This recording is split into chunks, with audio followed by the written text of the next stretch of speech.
They think, oh, well, I have to take the responsibility for this, and now people aren't going to trust me, or they're going to lose respect for me. I think those might be some of the best examples, are times where I didn't use a principle we teach and it cost me. And I think so often people don't want to take ownership because they're scared, they're nervous, they don't want people to lose respect for them. It's humbling, but it's liberating. I am a better mother, I'm a better wife, I'm a better friend, I'm a better boss, I'm a better teammate, I'm just a better human being. Extreme ownership just simply means that there are no excuses. There's no one else to blame. You got to own everything in your world.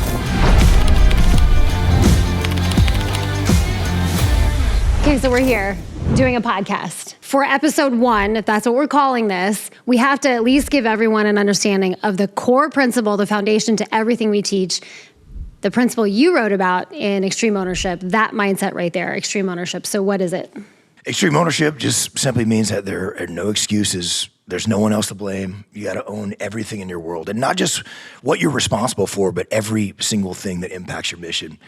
And of all the principles that we learn on the battlefield, I think the reason that Jocko and I titled the book Extreme Ownership is because that was the common denominator in every successful leader, every successful team.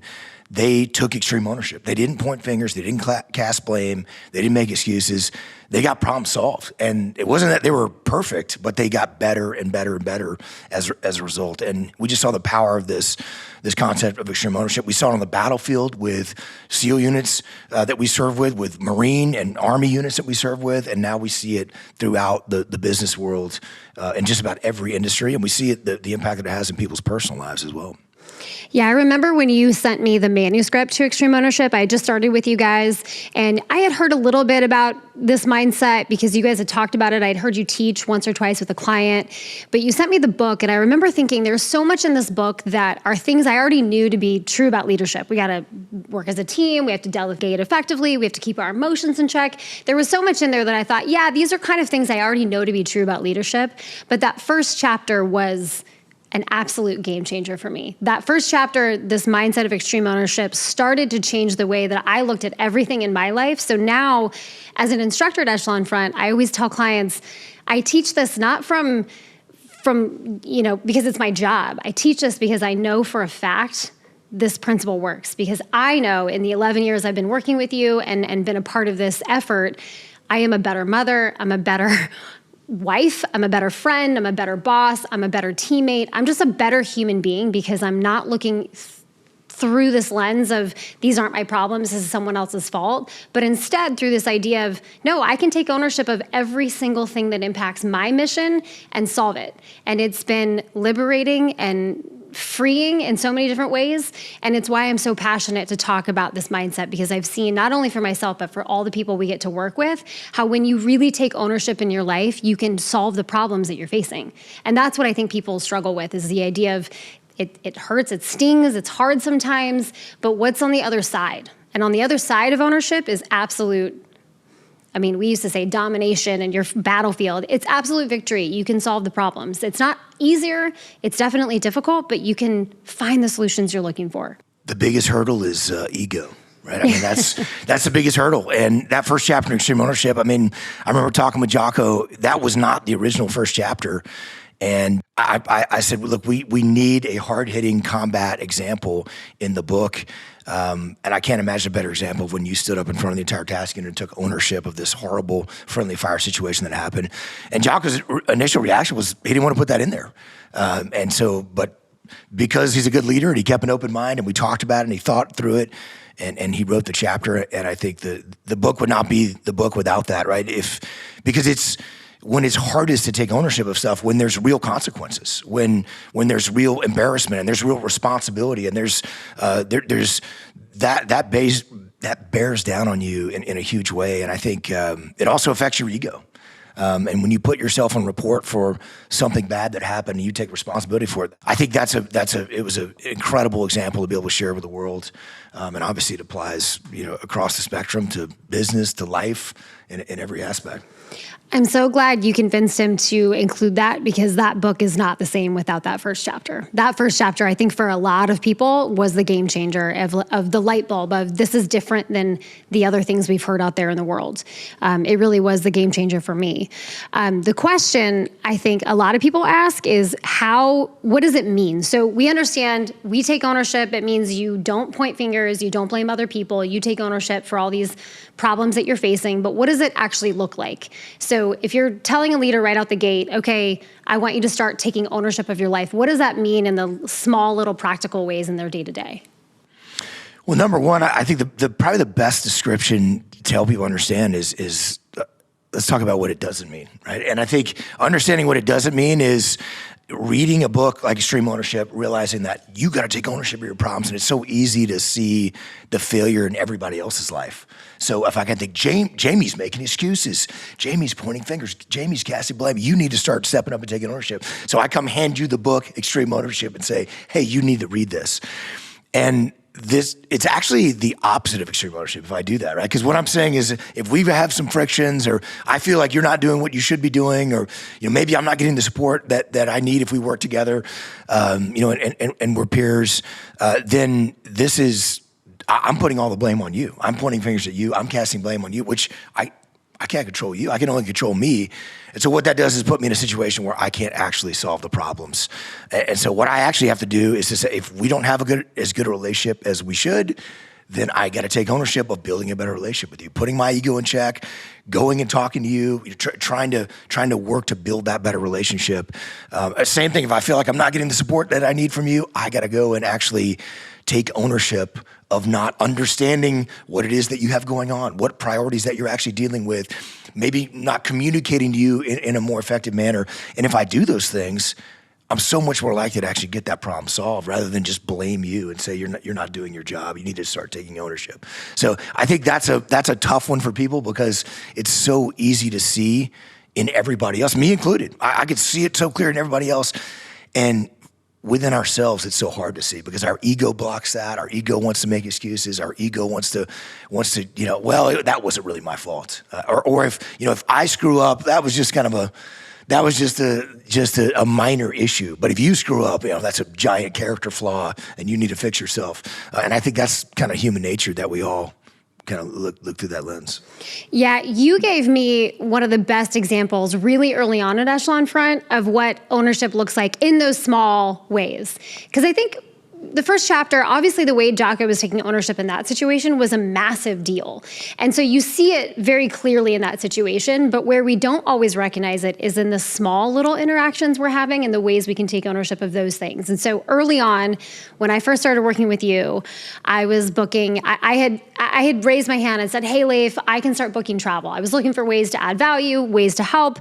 And I had kind of convinced you, let me take over travel. I think you were more than happy to let me take over that. Jocko was a little more hesitant to pass off that responsibility. But I started booking travel, and the first flight I ever booked with you, because you talk about ego. My ego was definitely involved. I'm booking a flight. This is so easy. So I went on, I think we used Kayak. I booked some flight, put it in your calendar, and I didn't even think about it again. And then, of course, fast forward a month, you show up, and things didn't quite go as planned. I remember getting your text message that was can you start looking for alternate flights? There's a chance I missed this flight. And I'm thinking, what happened? And as it turns out, I booked your flight under your middle name, not your legal first name. And then probably would have been okay, except for I spelled Leif wrong, which it continues to this day to hurt my soul because my son's middle name is Leif. I know how to spell this name. This was just a total error in getting this booked and getting it off my plate. But I remember you texted me, you're like, hey, I'm going to go to the desk and see what I can do, and I'll call you back. And I remember feeling terrified. I was newly working for you. I was really trying to show you how I wanted to add value. And now I've screwed up one of the most simplest tasks. And I'm how is he going to trust me to do anything else? And I kind of expected you to be upset when you finally called me, which maybe you were, maybe you weren't. What was it like from your perspective? Well, when I first got to the airport, it was, I remember getting to the security checkpoint at the airport, and I had a paper ticket. I think I'd printed it off our home printer, and I get to the security, and I I show my ID, and my ID doesn't match the spelling of my name. So it's not my first name. It's not my name is misspelled for my middle name. And I'm thinking, Jamie booked my very first travel, and now I'm going to miss this flight. So I had to go back to the gate. I'd waited in line to do security, and I was already kind of pushing that. So I go back to I have to go back to the counter to get it changed. I have to wait in line at the counter. I get it changed. That's when I texted you and say, hey, we need to look at alternate travel. And so I think I'd called you, and we talked briefly of like, hey, here's what's going on. You definitely expressed like you were horrified that this happened. Initially, I was pretty frustrated for sure. I was like, okay. Rightfully so. I gave Jamie, she had one job. She was supposed to book this travel. And yet, as I started to think about it, I had to detach because I was going through security forced me to detach. So I rushed back to, once I got my ticket changed to the counter, spelling's now correct. I now have the paper ticket. I make it through security. And as I'm going through security, I'm thinking, you know what? Here I am frustrated with Jamie, and yet this is actually my fault. And it's my fault because... But hold on, the way you described it, because you're about to say how you took ownership of it. From my perspective, you called me, and I've got that pit in my stomach, like he's going to be mad. I've got to try to make this right. And I came out the gate, and I was like, Leif, I'm so sorry. And I'm panicking a little bit, and you stopped me. I don't know if you remember this. I remember it very vividly. You stopped me, and you said, Jamie, this is my fault. And I remember the second you said it, I was kind of like, oh my gosh, here he goes. Like, I know this a little bit, but I had not seen it in action like this. And you told me, you went through it. I could not believe it. And maybe it was a detachment going through security. You're like, I checked in last night. I didn't check it when I checked in. When I got to the airport this morning, I didn't allow myself enough time to potentially give myself that room. This is the first flight you've ever booked for me. I should have been looking at these details and making sure that they were good to go. This is totally on me. I was blown away. But all that was true, actually. I mean, I could have, you booked that flight, weeks prior to that. I could have checked that at any time. I could have checked in. I could have looked at the paperwork that I actually printed out, which I didn't even pay any attention to. And then I could have given myself more time at the airport for whatever, unforeseen contingency might have come up. So all of that was true. And I think what was awesome about it is that you instantly we're taking ownership. No, this is absolutely my fault. Here's what I'm going to do to fix that going forward. And you told me and assured me that was never going to happen again. And you also had like two different options that could get me there, in case that I missed this flight, to be able to get me there, and it was going to be a squeaker, but you were going to get me there in enough time to actually be there, for our client to be able to deliver some training for them. So it was one of those things where all of that was true. It's not just some Jedi mind trick to get you to try to take ownership of this. All of that was true. Had I done any of those things, it would have prevented those problems from happening. But I think that in this situation, people expect from my position that I would take ownership of that because I screwed this up. So people see, yeah, of course you're going to take ownership of that. You screwed that up. You take ownership of that situation. I think the real lesson in this was that you took ownership of it. And I remember that for me on the other line was so empowering because I thought, man, he's taking ownership for something that I screwed up. This was legitimately my fault. I wasn't questioning my ownership and piece in this problem. And yet you were saying, nope, there are so many things that I could have done to prevent this. And here's what I'm going to do next time to make sure that doesn't happen again. And as a result, I felt like I remember describing it as like this tug of war of ownership. I'm trying to take ownership. You're trying to take ownership. And in the midst of that, the situation is diffused and we're actually now getting to solutions. And instead of you feeling like I can't trust her, she can't even book a flight, you recognized that you had a piece to own in that. And then because you took ownership, it grew in my trust of you as a leader. So I remember going back that day and saying, okay, I've got to have a plan to make sure this doesn't happen again. I now have to take ownership to ensure this doesn't happen. We had come up with those little info sheets at that point that allowed me to make sure everyone's name and birthdays and everything was accurate. And eventually, through the debrief and continuing to do that, we got our system now, which is a beautiful system we didn't have back then. But my point is like you took ownership of that situation and immediately we were able to find a solution. And I think it built, at least for me, it built in my trust for you. But I think you didn't stop taking things off my plate. You started giving me more. So I think there was a mutual trust building there. No, you actually, I knew that you were going to make sure that that was never going to happen again because you took ownership of it. You said, here's what we're going to do to fix this going forward. I'm going to double check this, triple check this, and make sure that doesn't happen.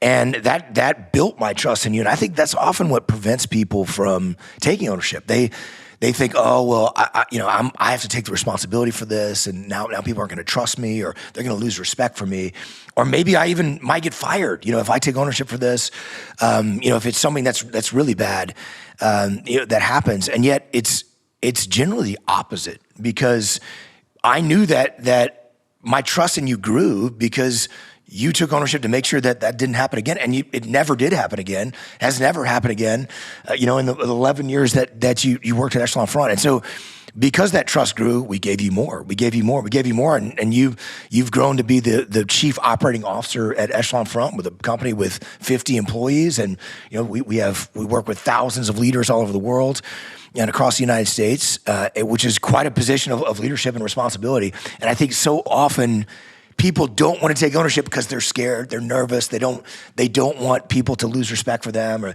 they don't want to actually bear the responsibility for that. And yet you can gain trust by taking ownership, because now people know that you're going to fix it. And the opposite is true too, because if you don't take ownership, you're like, well, that wasn't really my fault, or hey, this thing happened here, there was some pressure on me, and I just typed it in wrong. Then I would have no faith that you're going to fix the problem going forward. So I would lose trust in you. So but trust is gained even through mistakes by simply just taking ownership. I think that's why I love extreme ownership so much, because what it gives me and what I want people to realize is that when you take ownership, it's hard initially. Your ego gets in the way. You're afraid of the consequences. You're afraid you're going to lose respect. You learn really quickly that those things don't happen, that actually what people value is someone who's willing, especially in a leadership position, to step up and say, hey, I screwed this up. Here's what I did wrong, and here's what I'm going to do to fix it. That actually allows us to build in trust. For me, the real power of extreme ownership is control. It gives me control to determine the outcome of the situation I'm dealing with. And when you push blame on other people, when you point fingers, when you make it someone else's fault, you give up that control for how we actually solve that problem. And you give away your ability to actually solve the problem for yourself. So over the years, as I've learned this principle, it's become much more of an instinct for me. What I feel like it gives me that I want people to understand is control over their lives. That's what this mindset is ultimately about for you. Determining the outcome of the problems that you're facing and being able to take ownership of the solutions and what you do next to solve that problem. And I think, extreme ownership, we say it's humbling, but it's liberating. And it's humbling because it hurts. It stings your ego to have to admit that you're the one that screwed up. You're the one that made a mistake. That hurts. None of us like that. I certainly don't like that. None of us do. But it's also liberating because no one is perfect. Everyone makes mistakes. We're all going to screw things up. And I think just the most common example that what we probably have all experienced is going to a restaurant, right? There's not going to be some perfect experience. You can go to a restaurant and they screw up your order, or it takes forever, or they miss something. And if the waiter or waitress comes out and is like, yeah, that's the kitchen's fault, right? Or hey, we're really busy right now. Then you're going to leave there probably thinking, like, you may not come back to that restaurant, or you didn't have a good experience there. They can screw all kinds of stuff up, but if they come out and say, listen, this is my fault, I didn't get this thing in, here's what we're going to do to make this right, you'll leave there and tell all your friends to go back to that restaurant because you had a great experience there, not because it was perfect, but because they took ownership of it. And I think that's just an example of nothing is ever going to go perfect in life. We're all going to make mistakes. Things are going to get screwed up. But as long as you're learning from those mistakes, you're taking ownership, you can implement solutions to fix those mistakes going forward. And I think that's another example of ways to build trust where, you're going to go back to that restaurant, you're going to tell your friends to go back to that restaurant because you had a good experience there, not because it was perfect, because people actually took ownership. One of the things I think people get hung up on, which I think is a good question and something we've had to learn how to answer for people, because it's a valid concern that, okay, you're on this path of ownership, you're trying to take ownership, but what about the situations or the scenarios in which bad things are happening to you and things are out of your control? How then do you take ownership of those situations? And I think that's a good thing to talk about here, because that's a big barrier for people when They want to take ownership, and then they have this thing and they're like, well, man, this thing happened to me. I'm the victim in this scenario, and you're asking me to take ownership. I still maintain that ownership is the control that we get and how we respond, but how do you answer that for clients or for leaders in general who are trying to solve for taking ownership in bad situations? There's absolutely going to be things that are outside of our control, the things that we can't control. And I think when something happens that's beyond your control, what you can take ownership of is how you respond. And you can own your attitude, as our teammate Rob Jones talks about, who lost both his legs in Afghanistan and has the most amazing positive attitude in the universe that you could ever want. And I think it's so inspiring to see someone like that, because when you see people that are going through a hard time, whether they had a cancer diagnosis or whether or not they just lost a loved one, or they lost their job through no fault of their own, and a huge market downturn, and the company had to lay some people off. So bad things are going to happen. And when those bad things happen, what you can take ownership of is how you respond. And I think that attitude makes all the difference. And when we kind of keep that long-term strategic view, I think you can take something even bad that happens to you, and good things can come out of that. You can share lessons learned, inspire people, help others that are going through similar challenges, just based on your attitude. And that's one thing that you can own, that I think is really powerful, meaningful to people. When you can take a bad scenario and use the lessons learned from that to share with others to help them through. I totally agree. We teach a framework at Echelon Front that I have found to be super helpful in actually applying these principles. Like, how do we take ownership in those situations when bad things are happening, when they're out of your control, when you're not really sure where your fault lies, when you're trying to figure out a plan for solving a problem or taking ownership of a problem. And that framework's super simple, and we're not going to go through it today. We have a whole course you can go check out. But what I love is it helps me in those moments when I don't want to take ownership, when everything in me, the human nature, my human tendency is pushing me to make an excuse and make this someone else's fault, is first looking at the problem that we're facing. What's the actual problem? Not the symptoms of the problem. What's the actual problem? What is the impact or the consequences if this problem doesn't get solved? Pulling the thread on what components within that problem can I take ownership of. So it might be how I respond. It might be all the things leading up to that problem, or things within that problem that I didn't do or I should have done or I need to do next time to solve that. But understanding our ownership, and then putting together some solutions based on our ability to recognize our ownership in that problem. And then the fifth step is always, hey, you have to go do it. You have to do what you say you're going to do. It's not enough to say, with ownership, saying, hey, my bad, my fault. You have to say, hey, no, this is my fault for these reasons, and here's what I'm going to do to solve it, and then go and do it. So what I have found to be super helpful for me in my day-to-day is looking for those opportunities to take ownership in the small little ways, whether it's a little argument with my teenage son, or running late to a meeting, or whatever it might be, looking for those opportunities every day in the small ways, so that I'm ready when the big opportunities come and those things, the big challenges come, I can take ownership more effectively in those moments if I've prepared, if I've created this instinct for ownership. So any other thoughts on how we create those instincts for ownership on a day-to-day by practicing this idea of extreme ownership? I think detachment is a huge piece of that. Just like for the example that we talked about with with my initial reaction at the airport when my ticket's booked and, my name is misspelled is Jamie screwed this up, right? That is our natural human tendency, and I think all of us have that. And so I think when, you can see it in your kids, right? When they do something they're not supposed to do, and it's point fingers and cast blame, when you're trying to actually get them to take ownership. So it's in all of us. But I think when you can just take a step back, look at the bigger picture and realize, okay, what could I have done to actually prevent this problem from happening?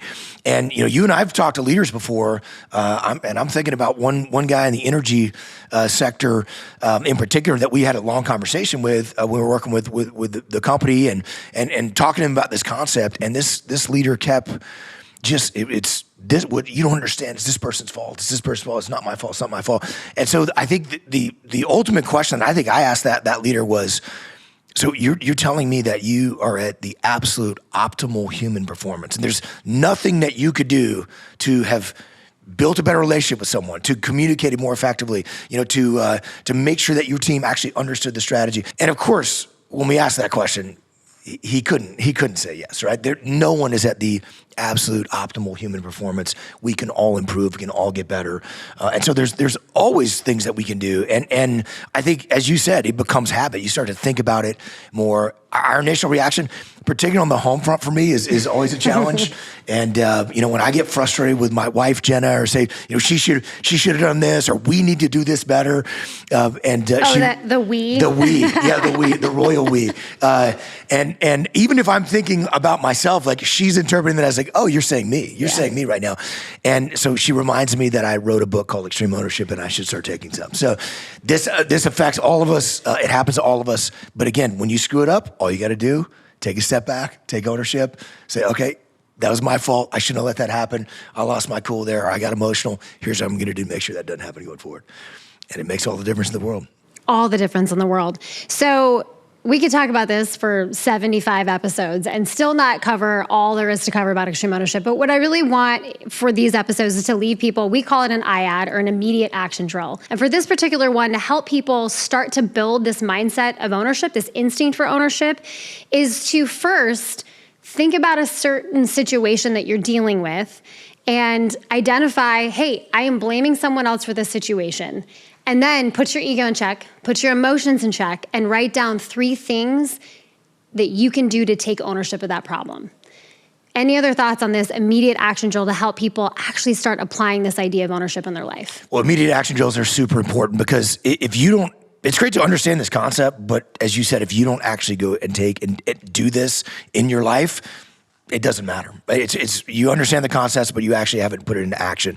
So what I would encourage you to do is the people that you're most frustrated with, whether it's your spouse or your kids or your boss or a peer at work or a customer, wherever it may be, the people that you're most frustrated with, that you have some frictions with, that's where you need to apply this concept of extreme ownership. It's the hardest place, but it's also the most important place. So take a breath, detach from that situation. As you said, put your emotions and ego in check and take ownership. And if you think of 3 things that you can do to implement that will fix that situation, you will see a turnaround that takes place. And we see extraordinary turnarounds that take place. So somebody that you have a real frictional relationship with, you just can't get along with, you might call it a personality conflict, you take ownership, you go reach out to start build a better relationship with them, you're following this immediate action drill, you can see just game changer performance turnaround. That is what's going to enable you to take this concept of extreme ownership and to be able to lead and win in your life.